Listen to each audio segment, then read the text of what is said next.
Students, in this video we are going to discuss about conducting system of heart.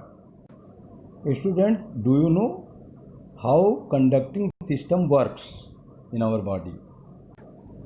Students, ये जो figure आप देख रहे हैं इसमें conducting system of heart show किया गया है। इसके लिए कौन कौन से स्ट्रक्चर होते हैं और कैसे फंक्शन करते हैं, इसकी स्टडी हम लोग करेंगे। स्टूडेंट्स, इसमें एक ऐसे नोड होता है, ऐसे नोड जिसे साइनो आरिकुलर नोड बोला जाता है। ये राइट एट्रियम और जहाँ से एंटीरियर वेना केवा जहाँ से जुड़ा होता है उसी जगह पर, उसी के आसपास ये पाया जाता है।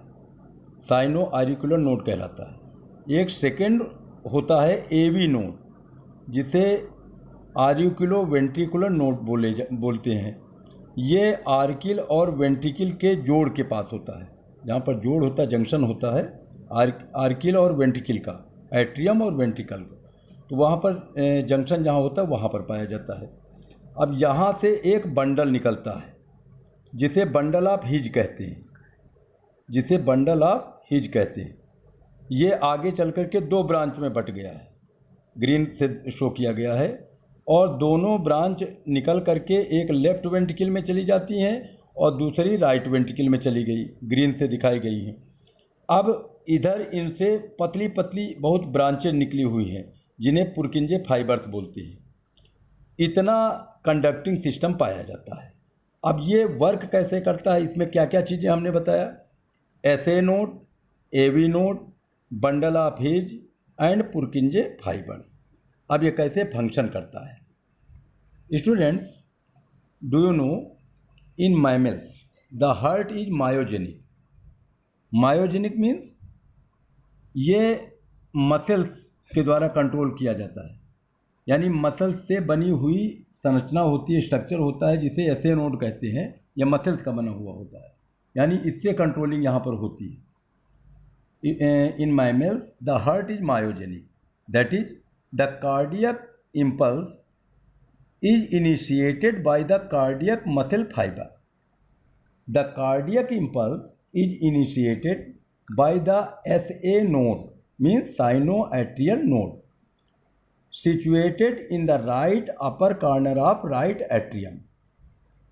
Now, the fibers of SA node show the ability of self excitation. इनमें सेल्फ एक्साइटेशन की एबिलिटी पाई जाती है, अपने आप यहाँ से इम्पल्स निकलती है। And by determining the rate of discharge of cardiac impulse it determines the heart rate.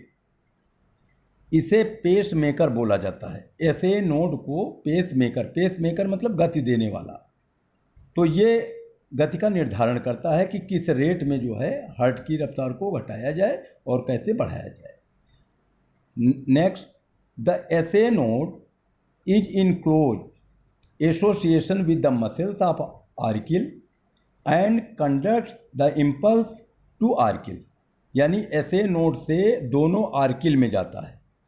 अब दोनों आर्किल का मतलब लेफ्ट आर्किल में ग्रीन आई है एक ब्रांच, और राइट आर्किल में भी आई है, यानी दोनों आर्किल में ये पहले कंडक्शन देता है, इम्पल्स पहुंचाता है। The impulse is conducted to the ventricle through the auriculo ventricular node, जिसे हमने एवी नोड बताया है। यानी एसए नोड से पहले एवी नोड में जाएगा और इम्पल्स जाएंगे, और एवी नोड से बंडल ऑफ हिज में जाएंगे। यानी एवी नोड मैंने आपको बताया है कि कहाँ इसकी लोकेशन कहाँ होती है, located in the lower left corner of right atrium. यानी राइट एट्रियम जो पाया जाता है उसके, और जहाँ वेंट्रिकल पाया जाता है इसके जोड़ के इर्द गिर्द पाया जाता है, this part. So this is AV node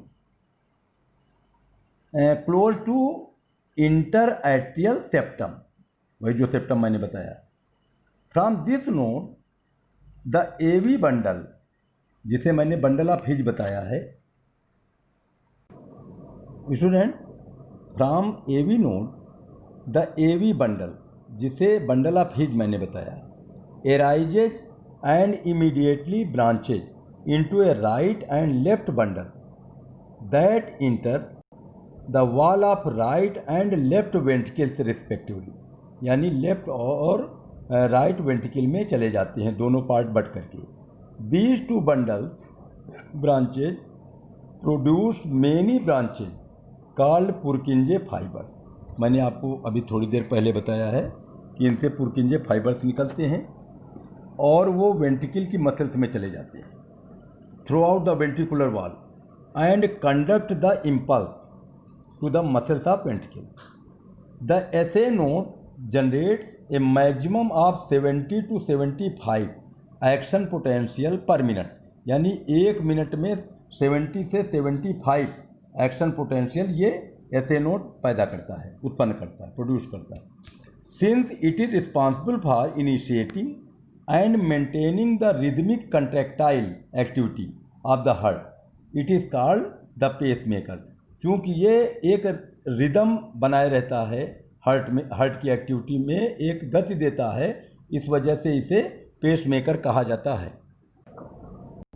students, जब दोनों एट्रियम में एक साथ इम्पल्स पहुंचते हैं तो दोनों एट्रियम एक साथ कंट्रैक्ट करते हैं, पिचकते हैं, संकुचन करते हैं, सिकुड़ते हैं.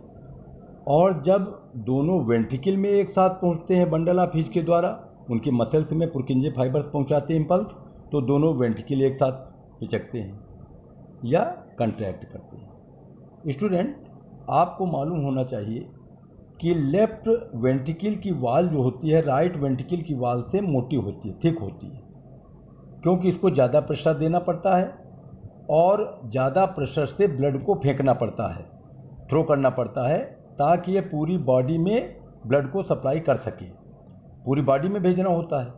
और राइट एट्रियम को केवल इतना प्रेशर देना होता है कि केवल लंग्स में ही ब्लड की सप्लाई हो पावे, और लंग्स हार्ट के बगल में ही पाए जाते हैं, पास में ही पाए जाते हैं. तो इस वजह से लेफ्ट वेंट्रिकल की वॉल राइट वेंट्रिकल की वॉल से मोटी होती है. स्टूडेंट, जो नॉर्मल फंक्शनिंग होती है ब्लड की, वो इसी कंडक्टिंग सिस्टम से कंट्रोल की जाती है, यानी SA नोड AV नोड के थ्रू. लेकिन कभी कभी इसकी कंट्रोलिंग मेडुला पार्ट से होती है. मेडुला ऑब्लांगेटा में ब्रेन का पार्ट है, वहाँ पर एक स्पेशल नर्व सेंटर पाया जाता है जो कि कार्डियक एक्टिविटी को मॉडरेट करता है ऑटोनॉमस नर्वस सिस्टम के द्वारा. यानी कभी कभी ये हार्ट की स्पीड को बढ़ा देता है और घटा देता है.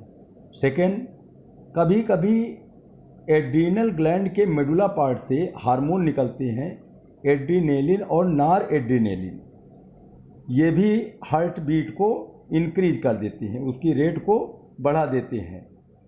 और ये उस समय होता है जब बहुत ज़्यादा मेहनत करे कोई व्यक्ति, या स्पीड में दौड़ रहा है, या परिश्रम कर रहा है, मेहनत का काम, या एक्सरसाइज कर रहा है. उस कंडीशन में आप लोग देखिए कि हार्ट बीट बढ़ जाती है, तो उस समय एड्रीनेलिन और नॉर एड्रीनेलिन हार्मोन्स उस समय उसकी स्पीड को बढ़ा देते हैं. तो students, I hope that by this video you will learn about the conducting system of heart and regulation of cardiac activity. Thanks.